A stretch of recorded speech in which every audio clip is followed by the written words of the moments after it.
বাবাজিরা আমার, এই জন্য এখনো আমাদের এই বদ অভ্যাস আছে, আমরা ঠিক মতো প্রস্রাব পায়খানা ঢিলা কুলুক ব্যবহার করি না।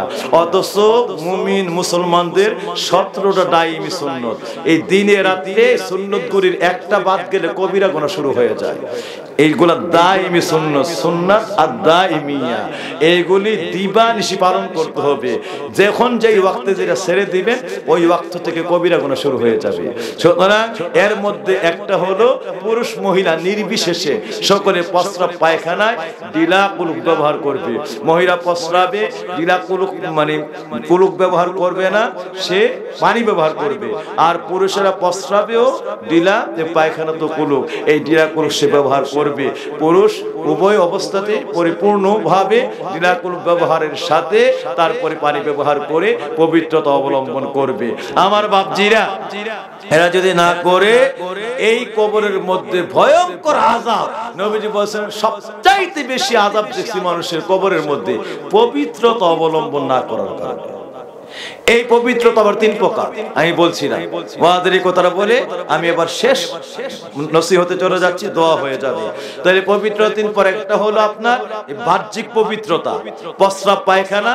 আপনাদের এই প্রস্রাব পায়খানা এই জনিত অবস্থা থেকে আপনাকে পরিপূর্ণভাবে পবিত্রতা অর্জন করতে হবে।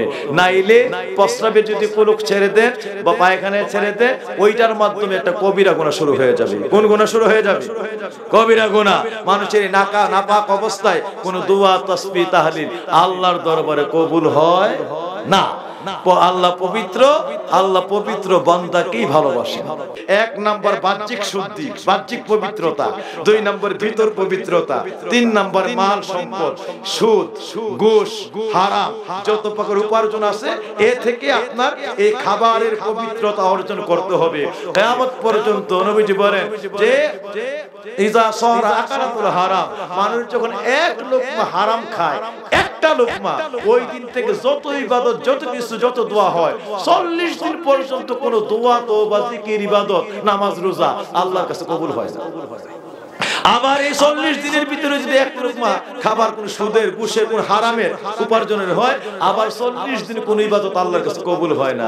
বছরে 5-7 বার খাইতে পারলে সারা বছরের কোন ইবাদত আল্লাহর দরবারে কবুল হবে না। বাবাজিরা আমার, ওই তো আল্লাহর কাছে মঞ্জুর হবে না। এবার হবে রিজিকের পবিত্রতা, এই রিজিকের পরিশুদ্ধতা।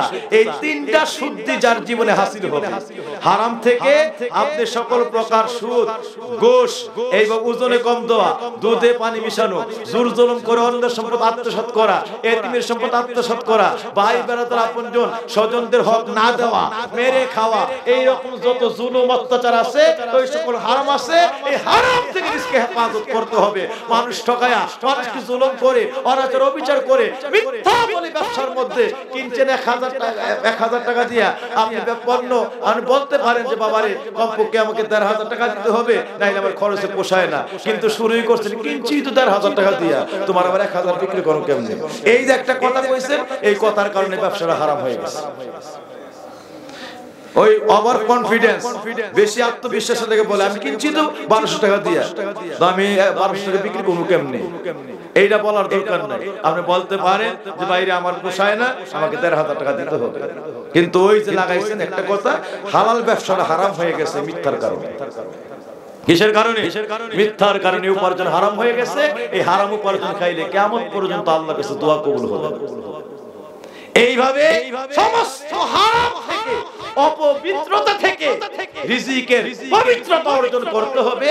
এই রিজিকের পবিত্রতা, ভিতরে জিকির, মুরাকাবা, মুশাহাদাতি, আত্মার পরিশুদ্ধতা, বাহ্যিক পবিত্রতা, 3টা আমল যখন একসঙ্গে হয়ে যায়, ওই দিন থেকে মানুষ আল্লাহর বান্দা থেকে বন্ধু হয়ে যায়, ওই বন্ধুটা আল্লাহর ওলি হয়ে যায়।